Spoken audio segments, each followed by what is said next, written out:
Hi and hello, watch fans, and welcome to another edition of the Real Time Show with me, your friendly neighborhood jeweler, Alom Joseph, and the in-house provocateur, David Vaucher. Today, David and I are very honored and proud to welcome to the virtual studio the founder of Barrelhand. I call him Karel, as it's a Dutch name, but Americans call him Karel, or French call him Karel. The Americans call him Karel. Welcome to the studio. Thank you. I'm excited to flow with you guys. There's good energy here. Thank you so much for sitting down with us. You're on the West Coast. I believe you're in San Fran. Yeah, Bay Area. I actually am very pumped to be here because our regular listeners know that this show that Rob and I started is designed and made out of self-interest because we want to talk to our peers and the people we look up to. And you, Karel, are one of them. The first time I've encountered Barrelhand was actually on our friend's Ariel Adams blog, A Blog to Watch. Ah, yeah. And it blew my mind because you and I have the same obsession with uurwerk. So should we use that as a segue to start off who you are and what Barrelhand is? I'll shut up, mute my mic, sit back and enjoy the ride. Yeah, that sounds great. I wore my UR103 today because we were chatting over email and you mentioned you had just taken your 103.09 to the jeweler. So I felt it was fitting for the occasion. Thank you so much because as you perfectly recalled, mine is indeed in the Uurwerk Atelier. I left it with them during Geneva Watch Day. So thank you so much for representing. And that begs the question, is this one actually made in Martin Fry at Felix Baumgart's atelier? Or is it one that you made? This one I bought. This was like a grail piece that I had been working towards for a long time and never thought I would be able to like one day own an actual piece. But yeah, it was surreal. And actually next to me, I have the watch box with the original UR202 that I had made an homage or, like recreated during my college days. So still got the OG 3D printed one. And then now I have one of the originals that to me is the most classic, the 103. It feels like a mix of, you have like super sci-fi, very futuristic, but it's also, we were talking, it's like very Art Deco. It could be like 1920s. It could be 3020, and it would just fit in almost every occasion. So really cool piece and probably one of my favorites from our work. I want to provide some important context here. I definitely want to understand your journey, but from the research that Alan sent me beforehand, like, I want to repeat this. You made an homage to an Uurwerk in college. Like, all of those things are pretty remarkable. So it's kind of like if you wanted to learn guitar, I guess you could start with Hendrix, but it'd be pretty difficult. So could you please just walk the listeners through how that happened and how do you even do that? I mean, how do you break it apart? Do you find drawings somewhere? I mean, what was the process to getting that done? Yeah, I can dive into it real quick. I didn't know anything about watchmaking prior to college, so I wasn't a watch collector. I knew Rolex, and then I thought, like an expensive watch would be like a couple $100, but I didn't know there was like a whole world, a whole industry around it. And I was going to school for mechanical engineering. I was watching YouTube one day and saw, like, at the time, like, this was maybe 2012, I want to say. The watch industry was blowing up with like all these cool CGI videos, exploded views. You see the gear trains and all this stuff. And that's kind of what got me hooked. I realized this is like an engineer's wet dream. There's an entire mechanical engine inside all of these watches. And I stumbled on Uurwerk's 202. And I was like, man, I need to own one of those. And so I'm looking up the prices online and ended up being, like the price of a house basically. So it was like, it blew my mind that such a thing even existed. But it also made me realize, like, they're not using, I think of like at the time, an expensive watch was like, oh, it's got diamonds or gold. And I was just impressed that the price you were paying for something like that was based on the engineering know-how and the complexity of the piece. And just the fact that someone would dedicate 5 years of R&D to do something that tells the time in a fun and unique artistic way, that was just, it kind of like piqued all those interests for me. So I wasn't able to buy one of those. I was a college student at the time. So I thought the best next thing was to try to recreate it on my computer with a 3D modeling program. So for those that don't know, SolidWorks is like a 3D CAD program where you can basically draw lines and make parts that you would use to manufacture. So I kind of went step by step. I compiled hundreds of pictures off Google of the UR202, like top views, side views. I knew the overall dimensions from Urwerk's website, and then just created like ratios to convert all the dimensions so they were super accurate to the original. And after a year of modeling this kind of on the side for fun, I had a fully functional 3D model on my computer. And then at that point I was like, oh shit, like I have all the parts. I could basically 3D print it, or, you know, how could I go about, you know, maybe manufacturing it now since I have the parts? And that kind of led me on a journey to stumble into 3D printing. It wasn't necessarily top of mind, but every time I was trying to get quotes for CNC machining, these micro mechanics, it's super expensive, especially if you just want to make a one-off for yourself. It's just one part could be hundreds or $1,000, depending on the complexity. So that kind of deflated me, but then I started exploring 3D printing, which was blowing up around that age, and it just opened up a whole world for me. It allowed me to prototype multiple iterations, and now I have like a fully working 3D printed UR202, you could say. And after we published an article on A Blog to Watch, and then Urwerk invited me out because they wanted to learn about the technology, and met with Martin and Felix, and they were amazing, super hospitable and very welcoming, and just saw that I was a huge fan. They weren't trying to send, you know, like a cease and desist. Like they saw that I was just geeking out on their stuff and wanted to study every detail. So they actually really inspired me to, they were like, you know, take this passion and put it towards, you know, some of your own designs, your own ideas. Like you have the capabilities and knowledge. So that really jump-started starting my own company from there. So would you say it's your favorite watch brand even now, or has that evolved as you kind of move through the hobby? That's a good question.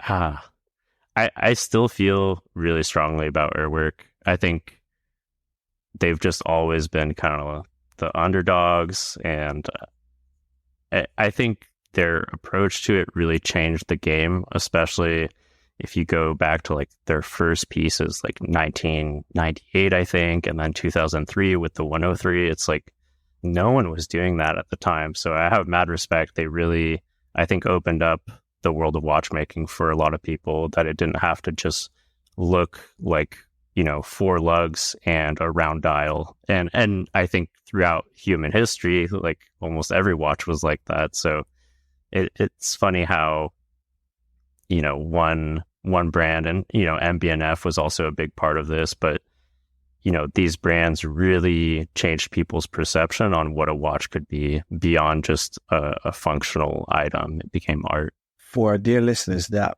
might never heard of you or Barrelhand, you are very space inspired, hence the love for Urwerk and MB&F. You actually worked for NASA, didn't you? Yeah, so I did a research project. It was basically my senior project in college with NASA. So you went from San Jose State University to NASA, worked for watches.com. Yeah, you guys know your stuff. And then became an entrepreneur.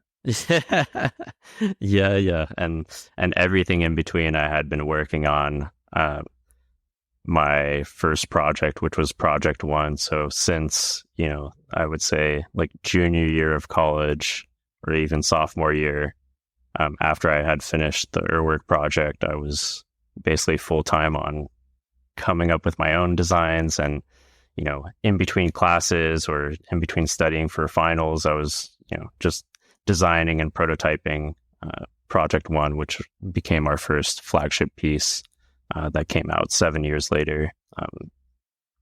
So there was a lot of different stepping stones along the way that allowed me to do that. And 3D printing was a huge part of it too. I think to start your own brand would have been, it's so cost prohibitive to do R&D with traditional machining that having the ability to 3D print, dozens of prototypes and just keep iterating on a college student budget is what allowed me to execute Project One to the full vision that I had in mind. So let's do a quick intermezzo. For our listeners that like visual support while listening, the official website is barrelhand.com, barrelhand.com. If you want to Google Karel, his surname is Bachand, Bachand. If you find him on LinkedIn, you'll find a link to that Homage Urwerk project. That's an awesome Flickr page, so make sure you'll find that. What does the name stand for, Karel? It was just like a anagram of my first and last name. So it was kind of pieced together, Karel, Bachand, and it just kind of was my username on social media for a while when I was documenting the Project One and kind of going through step by step how I was developing this watch. And then by the time I was launching it, I was like, oh, I think I'll just stick with the username as the brand name. I don't know if you've heard of a brand. I'm sure Alan has. Maybe you have too, Karel, but have you heard of Monolith by any chance? Oh, yeah, for sure. Okay, so apparently, and hopefully, if I ever speak to the founders, or maybe one of you two can confirm this, but Monolith is an anagram of Neuchâtel. It is. Beautiful. So there you go. The stars are aligned. And the geek in me, Karel, is I thought it was an anagram, but I missed the second R in your name. Not a full anagram, just a little play on it. Okay, so you did the homage. You got the biggest respect from maybe the coolest cats in the watch industry, Felix and Martin. Then what? Yeah, the flight home, I was basically just sketching concepts of what I wanted Project One to be. And I realized quickly that I think the big drive for me, I wasn't wearing watches growing up. It wasn't something that I enjoyed wearing. It was more the engineering and technology behind it. So I really kind of put that at the forefront as I was developing Project One. And for me, it became a research platform. So when I think about Project One, it's really a concept car, if you will, of showing off what's possible, going to the state of the art for different manufacturing technologies, different types of 3D printing, and just seeing, what's the current state of the art and baking it into this watch, because I think watches are a really good testing bed to show off kind of the upper limits of what's possible in engineering. You have super small parts. They need to be really precise. They're very complex. And so to me, the watch became just, you could say, a test platform for me to play around with these different technologies and try to show people a window to the future, like get an idea of, what's to come, or actually what's already available that almost feels like science fiction once you learn more about it. So we've got a running joke here, and I'll explain it in a second, but based on what you just said, what are your thoughts on Hublot? I think the amount of flack that they get is largely undeserved. I get that. I think there's like a certain archetype of people that wear Hublot, and that maybe taints what they do or how the more prestigious watch collector looks at it. But to me, I mean, they're doing cool material research and engineering, and I mean, they have like triple axis tourbillons like baked into a 44 millimeter watch. Like they're doing cool mechanical engineering and unique materials. I'm not like huge on their design either. I think it's a little like gaudy for me, but I you can't knock and disrespect, the amount of know-how that they have. Cool. Well, we can be friends now. The running joke is that the three of us on the show, Rob, Alan, and myself, I think we've stood up for them quite a bit, even in light of some of the things that you've said. But they do phenomenal material science. I think they're some of the best in the business. Yeah, it's so cool. And I think, it's just, to me, I think it's funny how like cliquish different aspects of the watch industry is. Like, I don't know if it's just like the times we're in, but you go on like most watch magazines and like media outlets now, and it's like people are just ripping apart every single watch release that comes out, no matter like what brand. It's people just, I don't know, like to complain or like to feel like they're the know-it-all. And to me, it's such a cool art. Like, I don't know that there's a brand that I dislike out there. Like, there's designs I don't really resonate with, but I feel like so many people are just doing this for the passion and doing their own artistic expression. And I love seeing how that comes out in different brands. Everyone's got their own flavors that they're bringing to the table. And, I don't want to just listen to classical music all the time. I want some Black Sabbath, some Led Zeppelin. I want some, you can mix a little bit of everything. And I think it's cool that we have all these different flavors in one art form. It's interesting that you said that the watch industry is cliquish. Would you consider yourself part of that industry?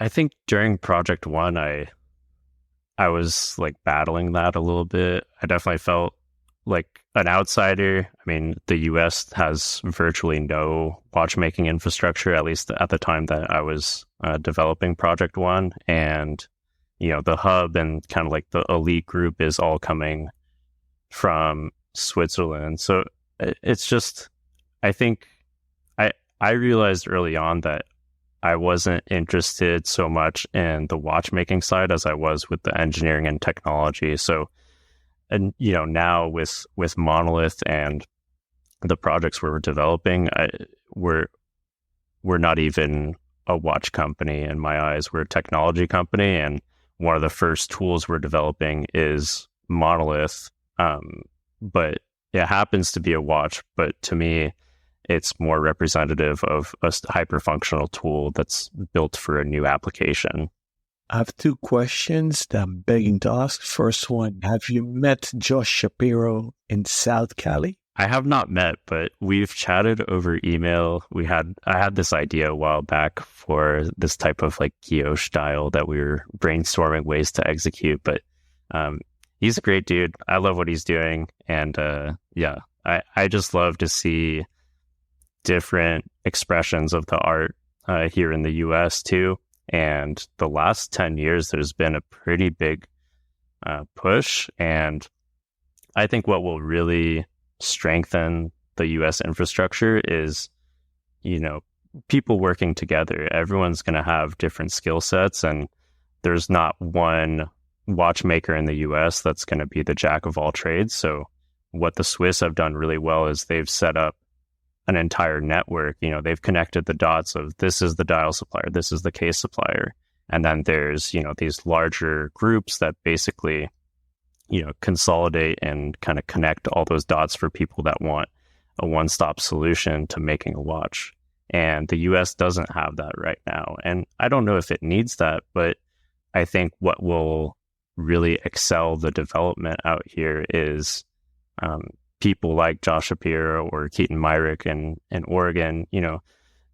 There's so much knowledge and skill sets out here. It's more of just, connecting those dots and bringing those people together. As you were talking, I was just trying to think of some of the other names in American watchmaking, and Cameron Weiss comes to mind. Yeah, he's amazing. He's such a cool dude. And the other one, and I know there's more, but the other one that comes to mind, I don't know if they're based in California, but Devon Treadworks is another one. Yeah, they were so cool.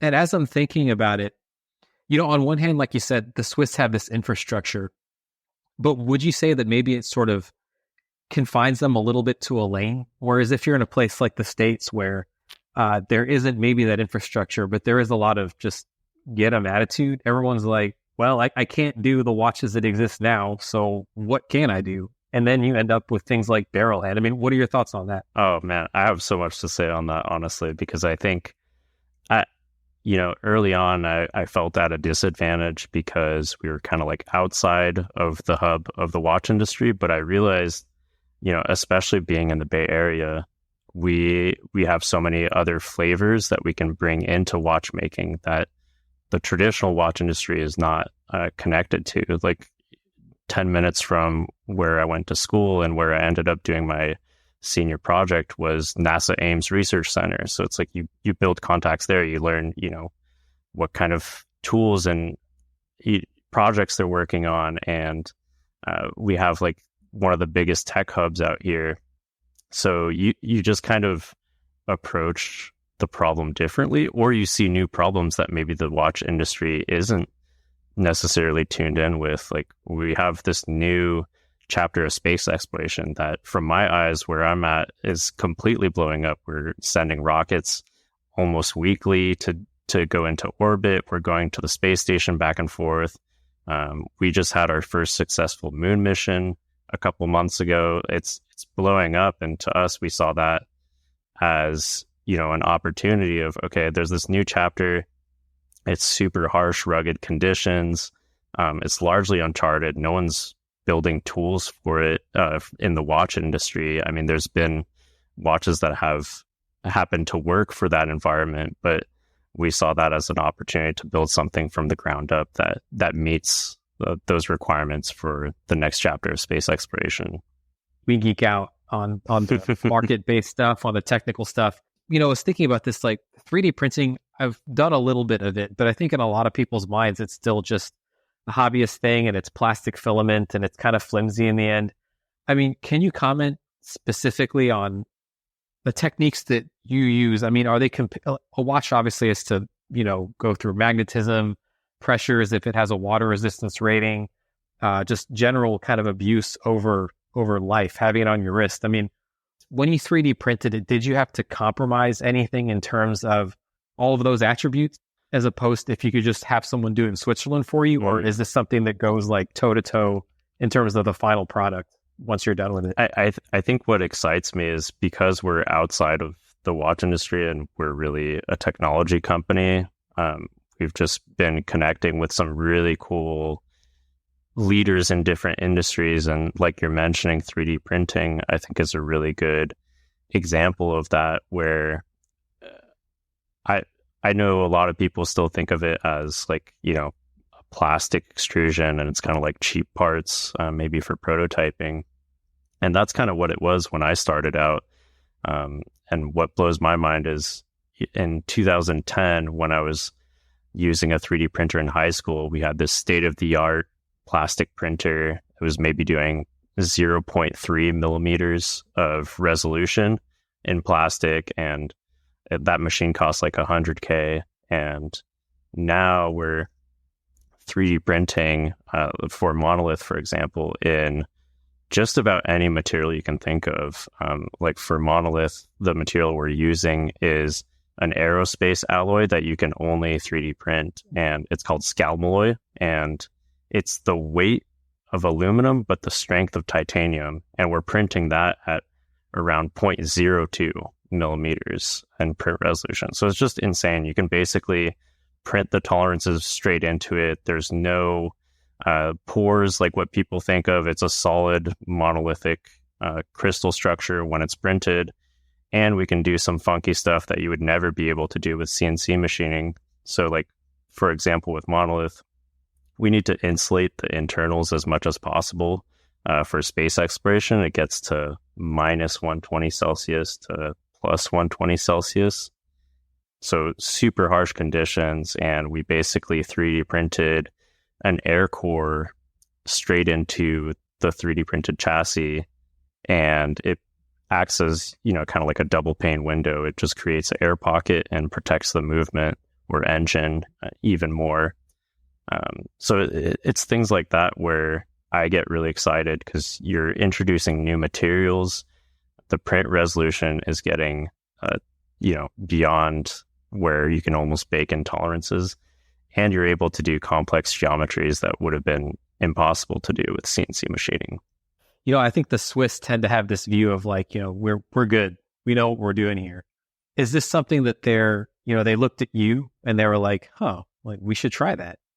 Or is it like they were just doing it in parallel and they're working on it now and we just maybe don't see that as consumers? I mean, what are your thoughts on that?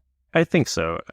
I'm really excited to see the watch industry adopt it because I think there's huge potential there, and you have a lot of brands already doing it. Like Holton Rich is a really good example. They're doing really cool pieces. They just came out with like their Ornament Nouveau, and it's beautiful. I think slowly people will change their perception on what 3D printing is from just like a cheap plastic material. And I think the watch industry historically is very slow moving. They're kind of dinosaurs, and they want to stick to the roots. They want to stick to what works. And I think that's very valid if you're trying to do a luxury watch that's based on heritage. But if you're trying to innovate and create new things, you need to kind of like open up to these novel technologies. And 3D printing is a good example. And I already see some brands like Urwerk was really quick to pick it up. When I showed them the 3D printed Urwerk that I had made, they asked for recommendations, and we got them set up with like they ended up going with a Formlabs 3D printer, and they would start doing prototypes for, like just design concepts. But I haven't seen many people develop mechanisms with 3D printing, which you can also do. So it's still, I think there's a lot of like pickup and opportunities still on the table. And because it's kind of this older industry and it's kind of conservative, there's tons of room for innovation. So that's what really excites me the materials and technologies we're using is very new to me, and I get really excited about it. And it's things that a lot of people might have not even heard of. So it feels like out of science fiction almost. I'm very happy you mentioned my fellow Dutchman, Michiel Holten.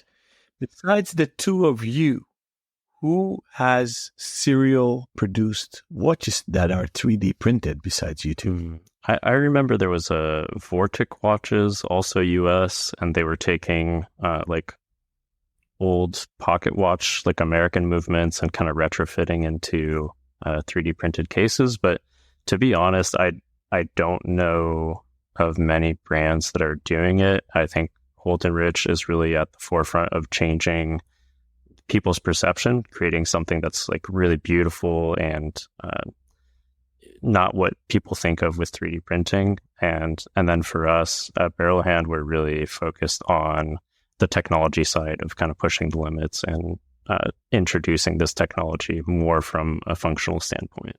One thing I looked at on your designs, how much of your design, I'm trying to think how to word this, comes from we can only do this because it's 3D printed. So in other words, that's you realizing your artistic vision. And how much of it is in a way, I suppose, not compromise, I don't know if that's the word, but sort of like, I can't do it any other way. So I'm just going to have to 3D print it, and then my design is going to kind of adapt itself in the process. So how much of it is artistic vision and just technical compromise? Yeah, that's a great question, because I think project one was full on artistic vision. It was just, a mechanical sculpture that happened to tell the time. And I was just playing around with every 3D printing technology available and setting up the infrastructure here in the US. Whereas with Monolith, it's like a completely different design approach. So it's been really fun to work on because there's a lot of constraints and requirements. And so we just built the watch from the ground up, looking at what are the EVA tests. So for people that don't know, that's extravehicular activities, that's spacewalks. Anytime an astronaut goes outside of the space station, what is the conditions there? And so there's a list of tests that the watch has to go through. But we basically just reverse engineered. We said, let's look at the tests, let's look at the failures of current standard issue watches, and take as many of those learnings and just build the watch from the ground up, totally based off specs. And for me, that was a good challenge because there's a lot of really cool technology out there, but it doesn't necessarily fit the bill for the application. So you do have to be restrained and, this is an amazing, cool, like science fiction technology, but if it's not serving the purpose, then I can't justify putting it in. It needs to perform and it needs to hit these metrics. Otherwise, it's just a gimmick, and that can be cool for another kind of like concept project, like Project One. But for Monolith, it's very utilitarian focused. I guess kind of on that point, and again, sticking to some of the nuts and bolts of this, there's a big push, or there was about 10 years ago, to vertically integrate everything, in-house. Yeah. You started out of necessity, outsourcing. Yeah. What are your views on maybe as you progress, verticalizing some of that, or maybe kind of staying a little bit dispersed as you are now? I mean, what are your thoughts on that? What's your vision for the future? I think the setup we have is perfect, honestly, because if we try to vertically integrate, we're going to spend a lot of money and time integrating something that might become outdated in 5 years. And so what's exciting for me is I do it for fun. We just kind of like look around and see what new technologies are around, and we kind of add it to our portfolio. We talk about what we're doing with these companies, and sometimes we find an opportunity to kind of integrate the technology. But I think because we're not tied down to a specific vertical integration, it gives us tons of flexibility. And as soon as there's some new novel metal 3D printing technology, we can just switch gears, and we don't have to, worry about, we put so much money into the 3D printing tech that was relevant 5 years ago, and now we're spinning around. And I think what's really cool in the process is you meet a lot of amazing people that are super passionate about what they do, and they're the pros at these technologies. I can never expect to understand the depth of what they know, so I'd much rather work with the industry leading people and kind of just collaborate and make something cool. And seeing their passion come out of what they do just bakes in a lot more excitement for me into the final piece that we're making. On the business side, I hear you say we. I've heard you say that a couple of times. It was obviously just you. That was Barrelhand. How has the company grown since that first idea? So Project One was basically just me, and we worked with, I can't say it's just me, because really we worked with, almost 10 different suppliers here in the US to make that happen. And each one of them brought their own flavors to the table. So we had, for example, like Gianna, she made the leather, like hand stitched bison leather straps out in Arizona. We have our watchmaking friends out in Connecticut, G&D Watchmaking. They were responsible for all the assembly, finishing, testing. So in a way, it was a whole team, but they weren't, it's kind of the setup we have now. It's not necessarily that they were on full time, but we just wanted to work with the best of the best for each field. And after Project One, one of our customers, Michael Sorkin, he was coming from the 3D printing industry and also a big watch collector and investor, entrepreneur. And he was excited to be a part of it beyond owning a Project One. So we had been brainstorming back and forth what that would look like. And he ended up joining the company and investing. And so now it's me and Michael Sorkin as co-founders of kind of this next chapter where we're going into developing space tools for the next chapter of space exploration. And then we have Nicholas Klaus, who's also in charge of communications.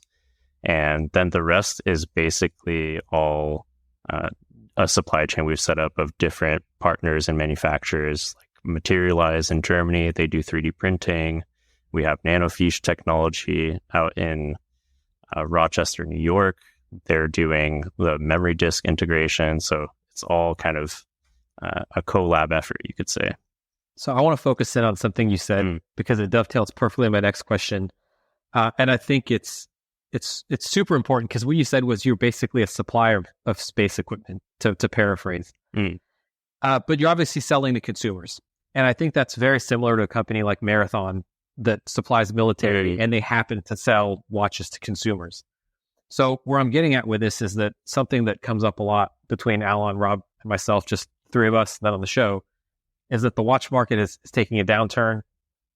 It's affecting people differently, right? But at the same time, you're a very niche brand. So how have you been affected by what the market's doing, and how might that be sort of mitigated by the fact that maybe you don't see yourself as a consumer brand, but rather a maker of tools to industry first and foremost? I think that's a good question. I think the watch industry is very focused on the luxury segment, and I think it's kind of lost its necessity for innovation. If you look at pre-70s, like quartz crisis, I mean, watches were always tools. It was always navigational tools, exploration tools, and there was a ton of innovation going on. And then now you look at a lot of those exploration adventure brands, and they're purely luxury. And I don't think they can really pivot from that brand identity. They've really like boxed themselves into that identity, and it works great if you're trying to sell a luxury product, but it makes it harder to kind of shake that narrative and shake that identity to innovate and kind of go into different realms.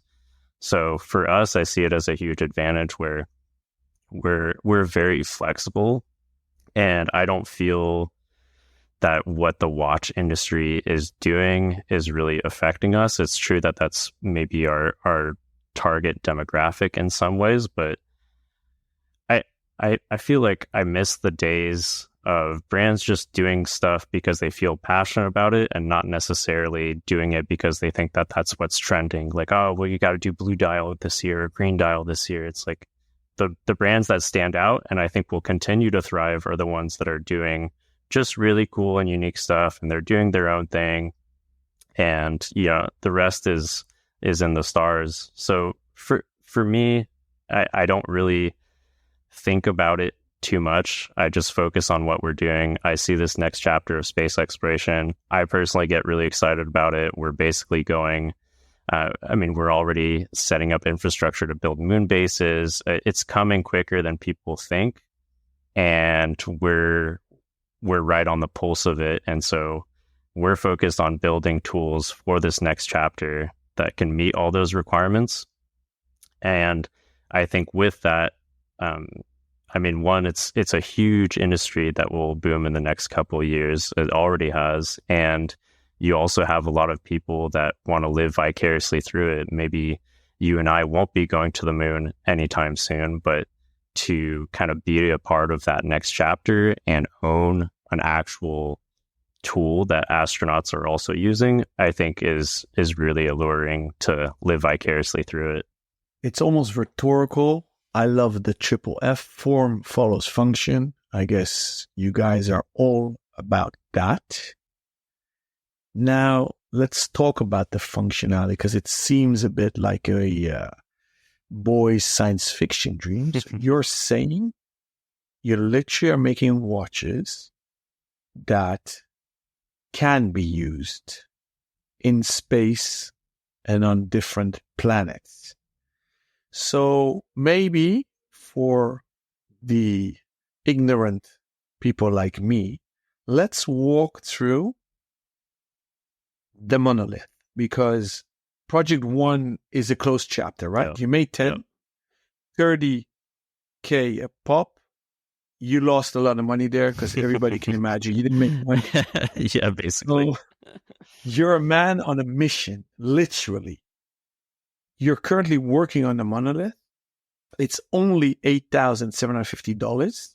And I dare to say only because it's bonkers what you guys are making. And by the way, quick intermezzo, kudos, because you're not only inspired by the guys that I love at Urwerk, but also Max Busser and all of his friends, because that's the setup you guys are also following. Right? Yep. It's a collective.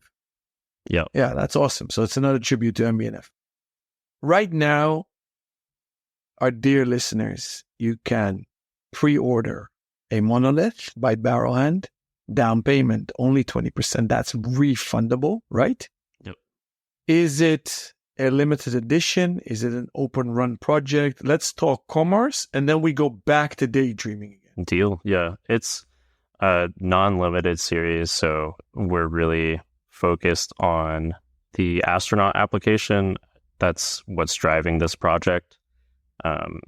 So we're really just looking at what are the specs, what are the conditions of space exploration, and building a watch that can meet those requirements and pass all the tests and outperform the current standard issue. So with those specs in mind, it's going to be overkill for the average civilian, and we kind of realize that. No one's going into minus 120 Celsius or going into a vacuum of space. But I think knowing that your watch can withstand those environments is kind of cool, especially if an astronaut is also rocking that same tool that you're wearing. So we're very aware that that's a large demographic for us too. That's what's going to ultimately fund the development besides grants. So we're really kind of tapping into both fronts where we're trying to focus on the purity of the mission and in what we're developing and why we're developing it. But we understand that, there's not a ton of astronauts out there. And so we're also, looking for, people that are ready to be a part of this next chapter and kind of embark on this journey with us. Alan, I feel like maybe Barrelhand should start being aware of like Omega spies all over the place. Right? 'Cause that's kind of been their like meal ticket for the past, going on 60, more than 60 years now. Yeah. Yeah, but let's pause for a moment. Everybody's using and abusing NASA, space exploration, ESA. It's all about a spiel. It's about marketing. It's about storytelling, but actually zero functionality. The irony of it is that Omega went for the X33, right? So they moved away from mechanical. So to steer it back to the chronologic order of Monolith, because I love what you did on the website, and I think that's also a bit inspired by Uwe, because they make chapters for each watch project that you can scroll vertically. Right. So you have a beautiful button on barrelhand.com, Discover Monolith. You scroll down, you come to T-10. 3D printed chassis, the case. You want to make it a monolith because you want to make a sturdy chassis, light. You cut out the lugs because you say weight is very important in space exploration. Now, you've already discussed about that airlock around the movement. When I look at a beautiful picture, a monochrome picture of the raw 3D printed case, you'll see that there literally is air in the inner ring where basically the movement should be suspended. Give us, again, a quick elevator pitch why there is air there. Yeah, so I think in order to like go into what Monolith is like geared towards, it helps to understand what the conditions are for space. So we mentioned temperature, minus 120 to plus 120. You also have just raw costs. So for example, sending a kilogram to the ISS, market rate right now is about 20,000 US. If you want to send that same kilogram to the moon, the market rate right now is about 1.2, 1.3 million. So that's one factor. You have space radiation or solar radiation. You have the vacuum of space. And so we kind of go from the ground up. And so the Monolith chassis, the air core, helps insulate the engine inside from the extreme temperatures. But also by having an air core, you lighten up the whole watch.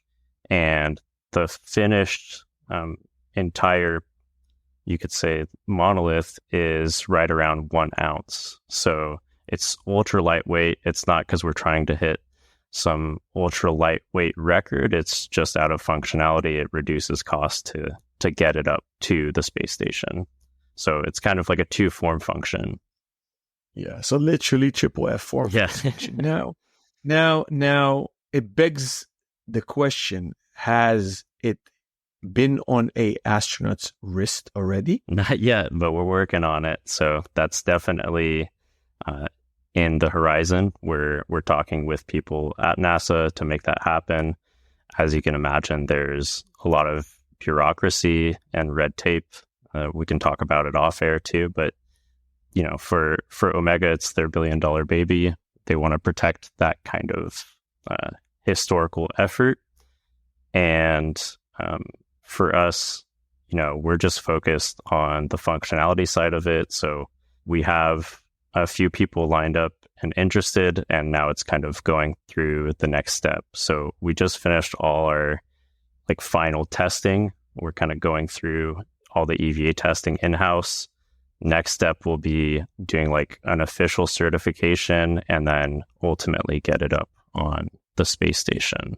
That's amazing. And we will not do it off air because this is a real-time show. We do everything on air and on the record. We are literally unaffiliated. We are independent. We're not sponsored. We don't take sponsor money from anybody. So FYI. Just Karel, yeah. A quick sidestep while scrolling literally up and down vertically on your website is you guys have the mission section. So a lot of brands might have that on their website as well. But you guys literally have lunar payload missions.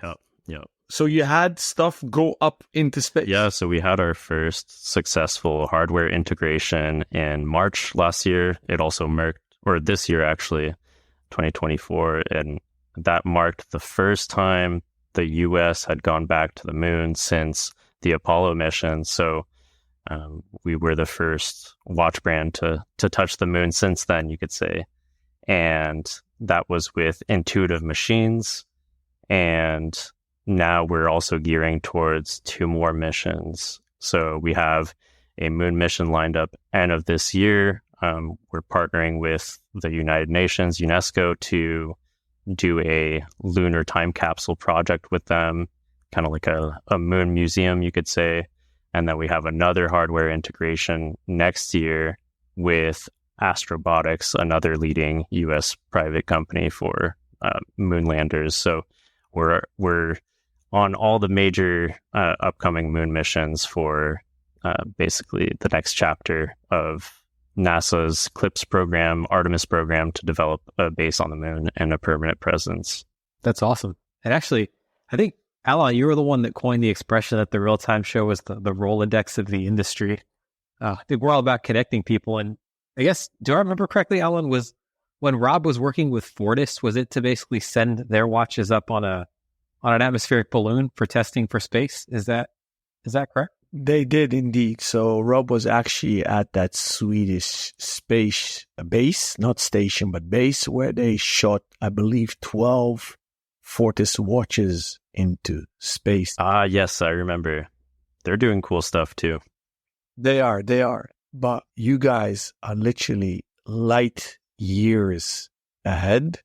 I'm kind of breaking my own rule of being chronological, but it also begs the question. You said earlier you are not a watch company. Correct. So just a quick sidestep before I again take the story away from the Monolith, because I want to finish the T-10 back to T-1 and 0. But what's in the pipeline very quickly, Karel? So beyond Monolith, we're focused on tools for the next chapter of space exploration. So the first logical step is this time-only Monolith. Time is critical for missions and redundancies in space exploration. And so given our background too with Project One and the watch industry, it was a very logical first tool to step into. The next one will be building off the foundation of the time-only Monolith and developing a chronograph. So we're kind of, going with, building a solid foundation that's time-only, but then that will go into a chronograph. And then we have, other tools down the road that will be as we're going into space exploration, it's not just the technical kind of like hard engineering side. I think there's a lot of psychological sides of space exploration that we're interested in exploring. So it's a little bit of art, culture, and technology and building tools that will allow people not just to survive in space, but enjoy their time in space. Love it. Actually, as Alan would say, again, an intermezzo. Have you ever heard of or seen the show For All Mankind by any chance? I've been recommended, so I'm due if I haven't seen it. Okay. So yeah, for all listeners out there, it's basically a show that derives from the premise of what if the Soviets had won the space race. And that had then encouraged the U.S. to really keep at it. Where would we be now? And it's well done. It's well done. I think the first season might be a little more compelling than the others because it's a very interesting what if question. But yeah, when I hear you speak, I just think there's no way that you can't not watch this show. We just keep talking about NASA. What about different space exploration agencies, authorities, nations? Yeah, I think what's exciting is a lot of the new chapter is privately being run. So you have lots of different private companies building these moon landers, and there's a lot of innovation happening from that. So, of course, you have NASA that's kind of funding a lot of these. You have European Space Agency. Japan has been doing a big push. China as well. India just had their first moon lander attempt, I believe. So there's a lot of innovation happening across, not just with NASA, but it's kind of a global effort. And I think the only way we're going to sustain and survive as a civilization on the moon and beyond is if we're working together. It's not just going to be a singular company or a singular country. Let's go back to T-9. Yeah, for sure. So for those that don't know, we've basically been doing deep dives on every feature of the watch. So T-10 that Alon was mentioning is the chassis, and we kind of we do an article that deep dives into the specs, the logic behind it, what we're trying to hit, and how we came up with the solution. And we're going through the watch feature by feature and kind of exploring what are the technical challenges and how we go about solving it. So, there's so many different components. I actually don't remember what T-9 is on the website if you have that handy. T-9 is the window, and it's very, very interesting because the Speedy fans always want the OG with Plexi because of the shattering story. So I'm very curious what you guys have. Yeah, that's great. That's actually a good one that kind of encapsulates a lot of the different requirements of space exploration. So with the window, we looked at different options. Obviously, Omega's been using Hesalite, which is basically just acrylic. It's kind of like a brand name of acrylic. And the reason they moved away from mineral or sapphire is because if you're on the space station and you crack your crystal, it's not just a little bit of glass shrapnel on the floor. It's basically floating everywhere, and it's pretty harmful and dangerous if it's hard to contain. So that's a huge factor. There's metrics on how strong that window has to be. So we kind of went with what the windows are structurally designed to withstand, even in like the cupola, so like the windows on the space station. And we basically just reverse engineered it. So we tried a bunch of different materials. Of course, acrylic was interesting, but it scratches up a lot. I think that's one of the big knocks on it. I always felt personally like it was a little like cheap, but if it's functional, I think it has good merit. I just felt that the scratch resistance was limiting. So we looked at sapphire, and we also looked at this new material called transparent aluminum, which is really cool. And is any Star Trek fans out there, the name comes from that, and it's basically what it sounds like. It's and aluminide glass, so alumina-based glass that is supposed to dent more or less when it gets impacted. So we looked into that, and then we also tested, actually the prototype I have here has some transparent aluminum. So really cool characteristics, and we tested it side by side with another lab optic sapphire called C-plane sapphire, and it's basically orienting the grain structure. And we did drop tests on all of those, and the transparent aluminum was interesting, but it didn't perform phenomenally better than traditional sapphire or hesselite for that matter. And it's really good for complex shapes, but for a flat window, we actually found the C-plane sapphire was 2.5 times stronger than traditional sapphire. So it meets the requirements for IVA use, anything inside the space station. It won't shatter under those like impacts ratings that they have. And it also has the added benefit of it's not going to scratch like a traditional acrylic. The other cool feature about C-plane sapphire is it actually indents. So it has this, what we call anti-spalling effect, where it won't just shatter into a million pieces. It preserves better, even if there is a heavy impact, kind of like a windshield glass. It will keep, contain and kind of just dent instead. So that's also a nice added bonus of that. And of course, we wanted to use transparent aluminum because that sounded cool, but it kind of goes back to what we were saying earlier of, you know, not just baking something high tech because it sounds cool, but it has to meet the final purpose in testing. That sounds awesome. And can we conclude that you've not decided upon what you're going to use then? We're pretty set on the C-plane sapphire since it's hitting almost 2.5 times what traditional sapphire, like sapphire you would see in any like watch. So the strength is there, the anti-spalling is there. We'll do more testing as we go through the certification process, but from our internal tests, it's above and beyond what would be needed for the impact rating on the space station. But you could pivot. We could, but I don't. If something opened up, I would be super interested. But as of now, it's definitely the leader. And given that we're planning to launch end of this year, we'll be sticking with that. But it might continue to iterate with time if we find some new tech that outperforms. So you opened up the pre-registration earlier this year. Can you say how many were ordered already and when the first batch will be delivered? Yeah, I can speak on that. So the first batch will be limited to 20 pieces, and we're going to fulfill the first 20 before the end of the year.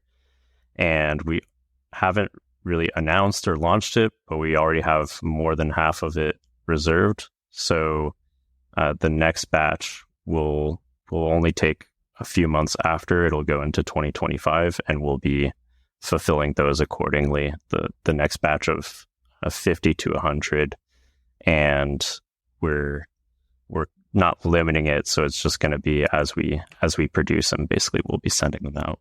So if I order today, I'm still in the 24 batch? Exactly. Yeah. Okay.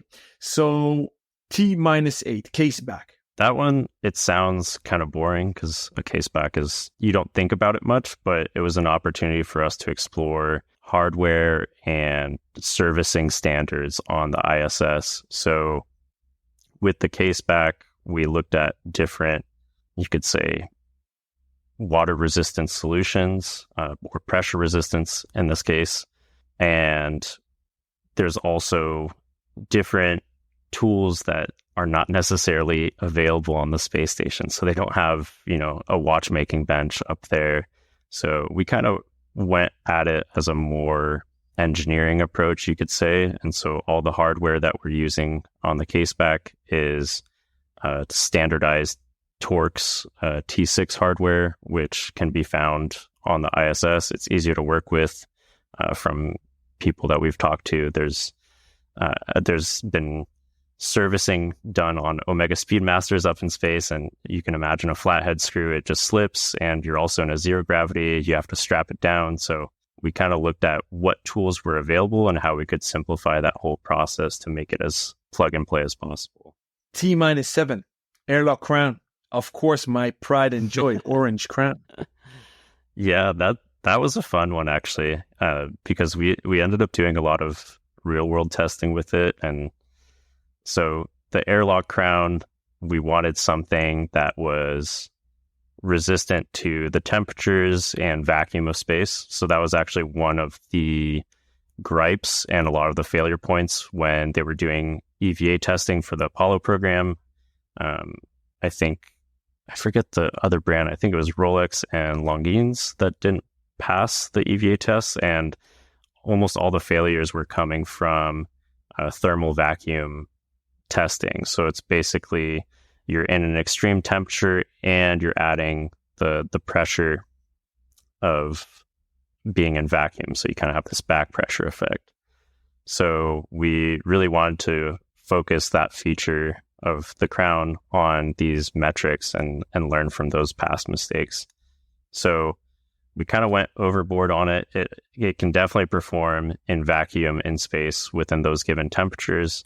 And we also made it super overkill for any diving applications someone would want to do with it. So the last pressure testing we did, we got it down to, we actually maxed out the machine. It was at 580 meters, which is double the deepest scuba dive ever recorded. So it will definitely be fine for any recreational diving and desk diving that people do.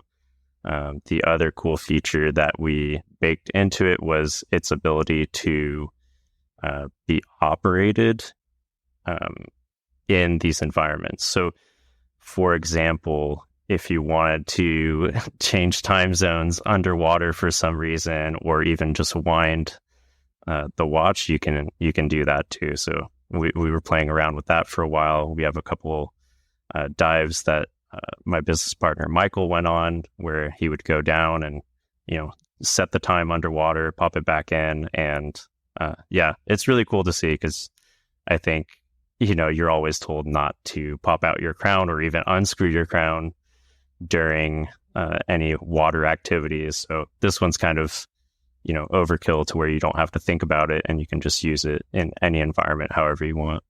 Oof, I think every listener is like twitching now, because if you want to start a debate, you say like, okay, dive chronograph, activate underwater or not, and then just get back and watch. Yeah, so totally. Interesting to hear. Okay, please talk about 6, which is the movement. And I don't want to do it a disservice, because I'm sure you've done some hot rodding to it, but number 5 is the one I want to talk about. So please take us through the movement first, and then let's talk number 5. Yeah, sure. So 6 was, the engine, and we looked at a lot of options. I mean, you could go super exotic, experimental. We looked at those silicon escapements where they're like monolithic and very simple in some ways. But they're kind of new and experimental, and there's not enough data on it. We could have gone the really high-end movement route, like doing something custom with Vaucher, for example.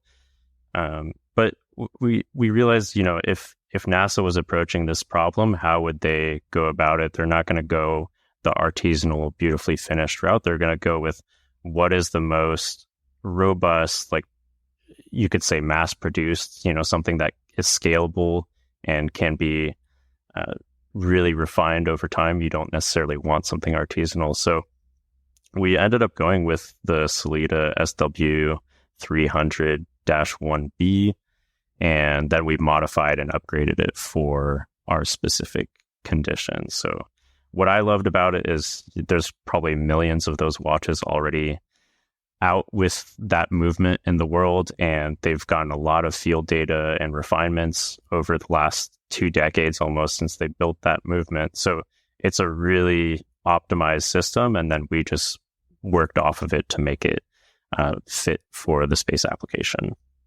The big myth of can't use automatic movement. So a movement, mechanical movement with a rotor. Mm-hmm. Why did you guys opt for that and not a hand-wound one? We did more research, and we came up with we have a testing protocol that we're outlining for some future astronaut testing to research basically that. Because from all the theory I've looked at, and if you just look at mechanical principles, I don't see any reason a winding rotor wouldn't work in space. I think we classically think of it as, there needs to be a strong gravitational field and it's going to, oscillate the mass easier. But as soon as you're moving, you're still exerting some like momentum and inertia onto these masses. So from what I'm reading online and like the research we've been doing, it seems like it should work just as well in space. It might need to be optimized, but we're going to start doing some testing once we get a watch up there to learn more and see what the truth is. Maybe it's somewhere in between. I did some engineering as well in college, and I tend to agree with you. I don't see there would be a problem. I think it's interesting you picked the SW300, which for listeners is a ETA 2892 derived movement. And all due respect to the 2824, I think it shows up a lot. So just from an interest point of view, I think it's a neat choice. You said you've done modifications. Is that something that you are partnering with the Swiss for, or have you brought some of that in-house or maybe outsourced it in the US? We worked with Salida directly. They know their stuff better than anyone. So we just kind of told them what our requirements were and what we're building it for, and they helped us build it out from there. So a lot of it revolves around anti-magnetism. We're using, I think it's been a while since I looked into it. I think it was nickel phosphorus escapements. So they're more anti-magnetic, but they're also lower coefficient of friction. We also have like a high impact rating. So it's rated to like 555 Gs. And the rest is mostly like regulations too. So making it that it will operate well in different conditions, different environments, and keep as precise of time as possible. So you could say it's kind of like COSC, but because we're not a Swiss company, we can't technically get COSC certification. You have to make your watch in Switzerland. So we just work around it and we'll set our own standard. I was going to say, it sounds like an opportunity right there. Yeah. Yeah, exactly. Okay. Now this one, if you haven't checked out the website, please do. The memory disk, T-5. What is this? What is its this is the most mind-blowing thing. Can you walk me through that and walk our listeners through that? Yeah, for sure. So I think there's a lot of facets to it. And to clarify, earlier we were talking about the moon missions. This is the hardware integration we did. So the memory disk is a nano-engraved plaque of nickel. You could say it's like a modern high-tech hieroglyphs. We engrave it into this plaque. We seal it in lab-grade C-plane sapphire, and it becomes something that will last upwards of 1 million years on the moon, and we can preserve whatever data we want on it. So those were what the moon missions were about. We sent, you could say, a lunar time capsule or moon museum art gallery, and the idea was to preserve different snapshots of our civilization at this day and time. And the application it has in the watch might sound, at first it's like, okay, well, how does that go into watchmaking or a tool for astronauts? And earlier we were talking, what's Barrelhand's mission? And I think when we think of space exploration, there's the technical side, which is always the forefront. And we don't really think of the psychological or spiritual side of what it means to go out there and be away from home for a year or more.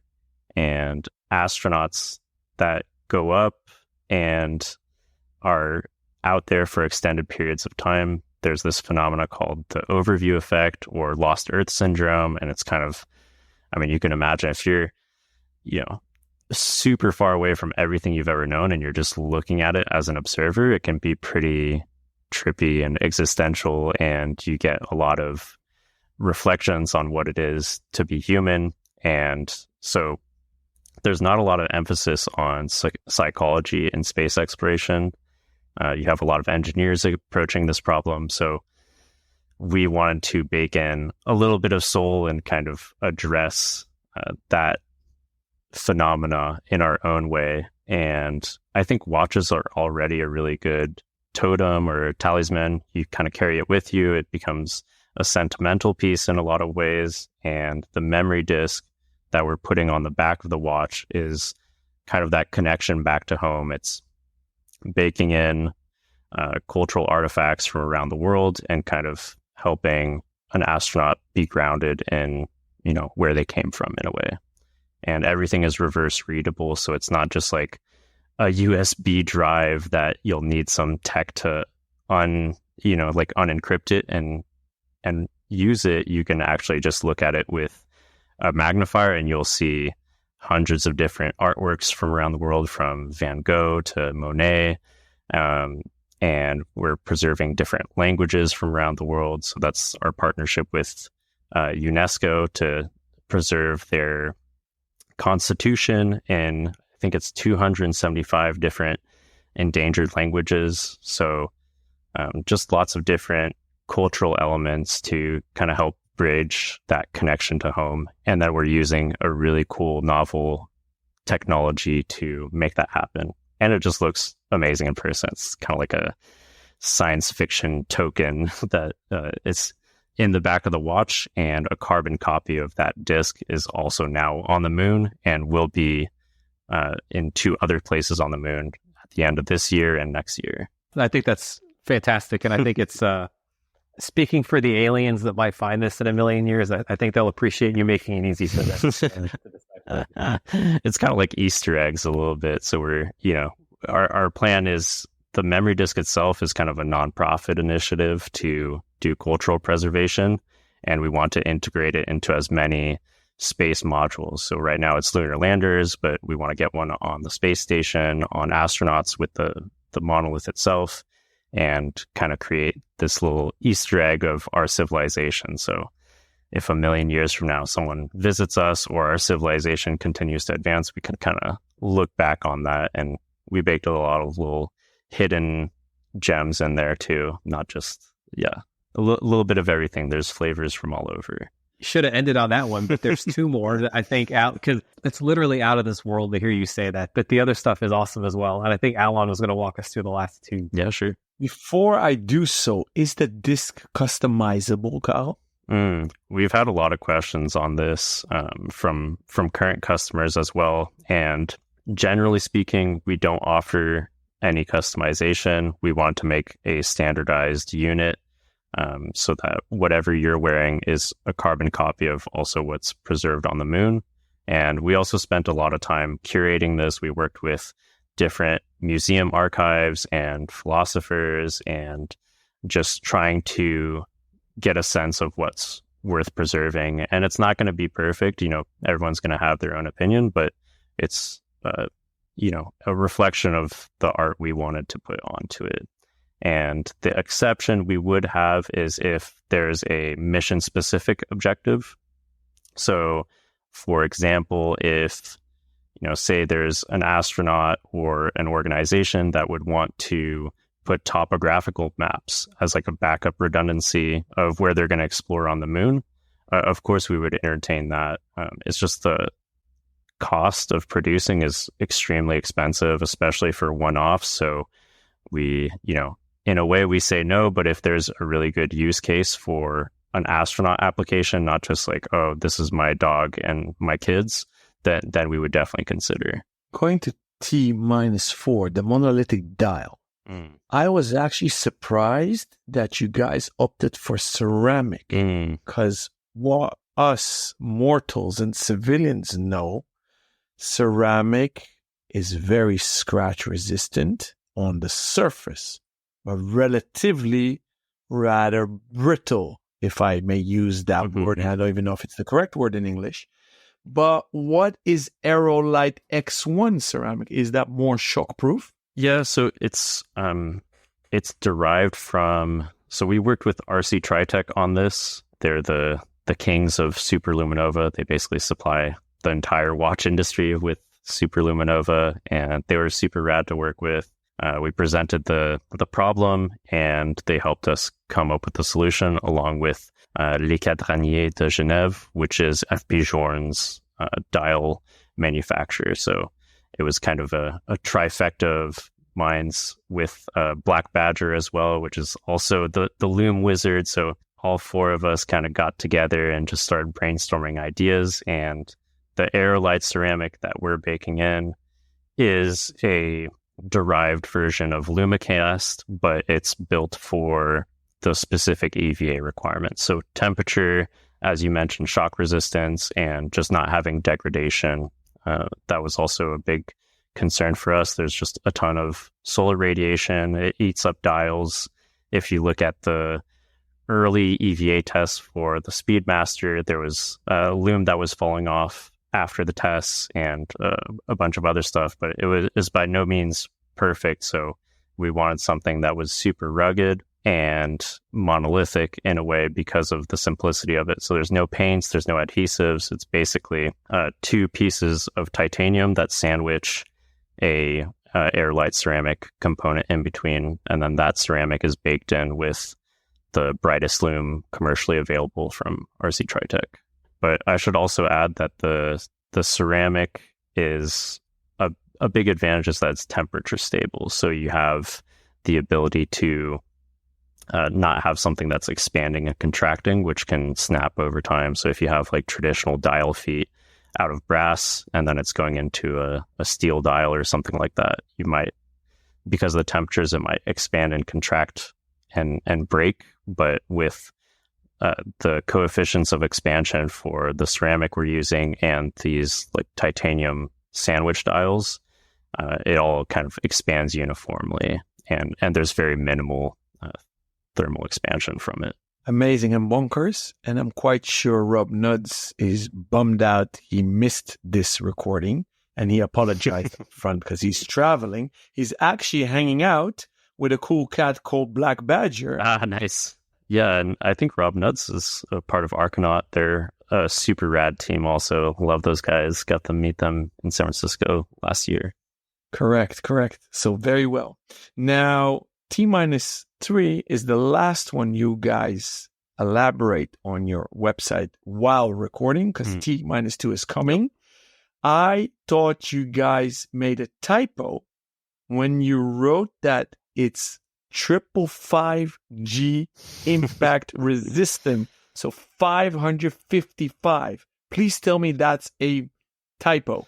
It is not a typo, and that's actually just the movement is certified. So the engine itself is certified for 555 Gs, and with this T-3 feature that we released recently, it's the engine mount, so it's kind of a shock absorbing system. So it should increase that number by several magnitude. We just need to figure out what that is. So we're going through testing to see how much impact resistance it adds, but it's essentially a shock absorbing system. MBNF has done flex ring, and Richard Mille has done, I think it was their RM27. The Nadal has like a whole cable suspension for impact resistance. So we came up with our own solution. It had to meet the extreme temperatures of space, so it has to like expand properly. And we came up with something that's really simple, but so far it's been awesome. I mean, we've been beating up these watches, and it's been really good to us so far. Karel, I've been actually dying to ask you for 80 minutes. How old are you? Just turned 30. So for someone that never actually really loved watches, how did you absorb so much knowledge and in-depth knowledge, technical knowledge, but you literally know the whole playing field, it seems, about watches? Are you autodidactic? I'm always just interested in learning. For me, it's just things that interest me. So I think there's that aspect. And if it wasn't for all the people I'm surrounded by, the people that we work with, I don't think you can really just learn that on your own. You need these wizards and disciples to kind of teach you some really cool stuff, like the people at Black Badger and RC Tritech and FP Jordan's dial manufacturer. I mean, those guys just love doing this stuff day in, day out. So you get to learn a lot from them, and you just pick up little bits of snippets along the way. But for me, it's really exciting whenever someone speaks passionately about what they do, because it could be as generic as bread making. But if someone's really passionate about it, man, I mean, I don't know about you guys, but I would soak it up like a sponge, because you just feel the heart and artistry behind it, and it's easier to pick up that way and see their perspective. I was already on the fence ordering a monolithic before we start recording, but 10 minutes in already, you got me hooked. So let's go. So don't talk to me about passion. Now, I always say on air, the worst thing I've ever done is starting this podcast, because getting the bug out of my system, it's costing me more money because I'm buying more watches. Karel, intermezzo, before you are going to do a scoop on the real-time show like many watchmakers do you call yourself a watchmaker? Do you actually do stuff with calibers, screwing things in each other? We did on Project One, but I wouldn't consider myself a watchmaker, because there's a lot of people that dedicated so much time to going through the schooling and like classical education on it. And that's, I mean, the people that we work with, like G&D Watchmaking in Connecticut, those guys are wizards, and those guys are, you know, master watchmakers. I would consider myself an engineer, and I just live vicariously through the amazing work that they do, and I try to learn as much from it. And I could assemble, you know, a movement here and there, but nothing on the level of what actual watchmakers are doing. Time of the recording, there's no T0, -2, sorry, on the website. Do you want to give our listeners a scoop? Yeah, sure. Yeah, I can run you guys down the rest of the list. So T-2 is going to be an EVA strap that we partnered up with a strap maker for, and that one's really cool. I think that's a underrated feature is a strap, and especially for space exploration. If you look at the white papers from NASA during the Apollo missions, there was tons of moon dust that was caking into the big Velcro that they had at the time, and they basically flagged that it was an issue, and they were looking for alternate solutions. So I think the solution we have is a really solid next step towards not just EVA, but moon missions and beyond. So that's T-2. And we'll do a whole deep dive probably next month, actually. Once I finish with some other projects, we'll be drafting up the next article. And that...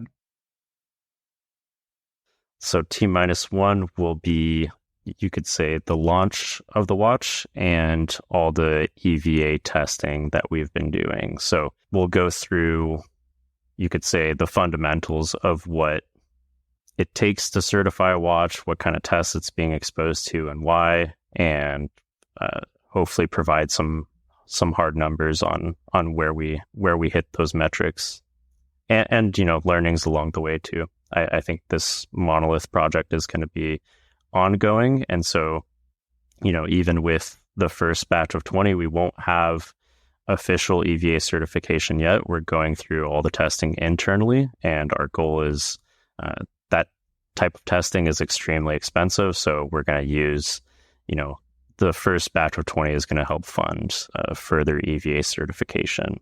I am very curious what you think of Elon Musk. Yeah, he's been a hot topic, controversial figure lately. I think, you know, fundamentally, if you're just looking at the engineering principles and the development that he's kind of helped spearhead, you know, a lot of people also argue that he's not necessarily, you know, the whole brainchild behind these companies. It takes, you know, hundreds of thousands of people to make these ideas come to life, whether it's SpaceX or Tesla. But in terms of what he helped push in the space industry, I mean, you can't knock it. No one's even coming close to what SpaceX is doing. So to me, you know, not only did they change the game, but they kind of lit the fire under a lot of people's asses that, maybe Boeing wasn't as competitive, or, a lot of the traditional aerospace companies were kind of sleeping on. And now they're trying to play catch up, and they're still, I would say, a decade away from what SpaceX is doing. So I hope they're not the only, space supplier in the future. I really hope that all of these different companies and private organizations just work together. But I think in terms of what they inspired and kind of made people dream that civilization beyond Earth was possible, I think that's pretty powerful, and a lot of optimism for the people growing up today. I think this is a perfect moment to end this episode. I think that Dave and I can continue, not for a bit, but for hours. Thank you, Karel, for being so flexible to hang out an extra 30 minutes with us, because we said we'll wrap it up within an hour. And also apologies to our dear listeners for dragging you along so long. Karel, it was a true joy and pleasure for me. I'm quite sure it was for David as well. I hope that you will come back on the show, maybe when you've launched the Monolithic, and or when you have an amazing discovery or new technique that you guys have deployed. Rests me to thank you, A, very much, and B, wish you a lot of success to running it down to time T-2 and T-1. Thanks so much, guys. Really appreciate you having me on. It's fun to flow with you guys. I feel like we could definitely chat for a while, and we probably got scattered along the way, but it was good fun, and hopefully people enjoyed it a bit too. And I'd super be down for round 2 at some point. Amazing. And thank you, dear listeners, for taking the time to sit down and listen to this episode. You can find all our previous episodes on our official website, which is www.therealtime.show. You can find us on Instagram at therealtime.show. If you have any questions or you want to support the show, please subscribe, like, rate, and share it with your friends. If you have any feedback, criticism, or tips, send us a message. You can also DM us if you want to join the TRTS community. That's a community where we geek out like we just did on this episode. You can reach David on Instagram at his handle, DAVAUCHER. Rob, you can find at ROBNUDDS. And me, you can find at ALONBENJOSEPH.